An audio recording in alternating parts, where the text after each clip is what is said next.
2025 ခုနှစ် UFC ရဲ့အကောင်းဆုံး knockout 5 ပွဲကိုပြောပြပေးသွားမှာဖြစ်တယ်ခင်ဗျနံပါတ်1နေရာမှာရပ်တည်နေတာကတော့ဒီ UFC 313ပြိုင်ပွဲရဲ့ Mauricio Rufy နဲ့ Bobby Green တို့ရဲ့ပွဲဖြစ်တယ်ခင်ဗျအဲ့ဒီပွဲမှာဒီ Rufy ရဲ့ spinning kick ကြီးကတော့လုံးဝကြောက်ဖို့ကောင်းတယ်ခင်ဗျနံပါတ်2နေရာမှာရပ်တည်နေတာကတော့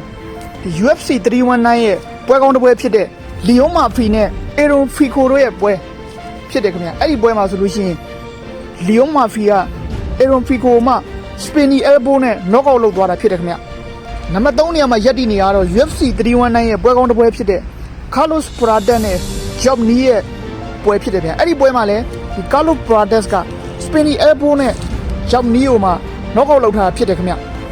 နံပါတ်4နေရာမှာရပ်တည်နေတာကတော့ UFC 317ရဲ့နာမည်ကြီးတွဲဆိုင်ဖြစ်တဲ့ Ilia Topuria နဲ့ Charles Oliveira တို့ရဲ့ပွဲဖြစ်တယ်ခင်ဗျအဲ့ဒီပွဲမှာ Charles Oliveira ကို Ilia Topuria ရဲ့ knockout က